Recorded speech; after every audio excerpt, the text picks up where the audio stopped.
अस्सलाम वालेकुम दोस्तों, आपके सामने पेश करता हूँ एक अजीब वाक़या हारून रशीद और बेलोल का। हारून रशीद एक बहुत बड़ा बादशाह गुजरा है जिसकी हुकूमत पूरी दुनिया पर थी। उसके ज़माने में बेलोल नाम के बुजुर्ग थे, वो अल्लाह के बहुत बड़े वली थे, इसलिए हारून रशीद उनका बहुत एहतराम किया करता था।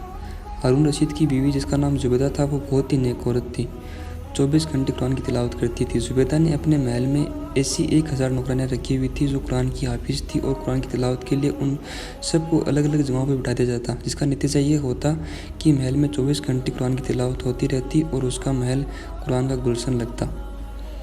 एक दिन की बात है कि हारून रशीद अपनी बीवी जुबैदा के साथ दरिया किनारे टहल रहे थे कि एक जगह बुजुर्ग दाना बेलोल को बैठे देखा।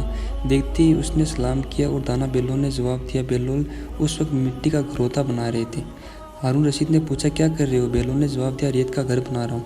हारून रशीद ने पूछा, किसके लिए बना रहे हो? बेलोल ने जवाब दिया, जो इस घर को खरीदेगा मैं उसके लिए दुआ करूँगा कि अल्लाह ताला उसको जन्नत में घर अता फरमाए।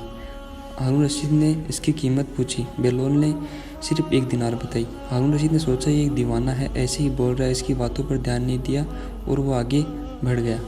इसके पीछे जुबैदा खातून आई, उन्होंने भी सलाम करके ये सवालात पूछे, क्या कर रहे हो, किसके लिए बना रहे हो?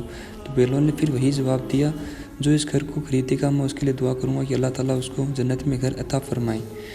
कीमत पूछने पर बेलोल ने 1 दिनार बताया। जुबैदा ने 1 दिनार देकर कहा, मेरे लिए दुआ कर देना, और फिर ये कह के वो महल चली गई। रात को जब हारून रशीद सोया तो उसने ख्वाब में जन्नत में हसीन मंजर देखा। खूबसूरत झरने, हरे भरे बाग, ऊंचे ऊंचे खुशनुमा महल भी थे। उन महलों में एक महल ऐसा भी था जिस पर जुबैदा नाम लिखा था।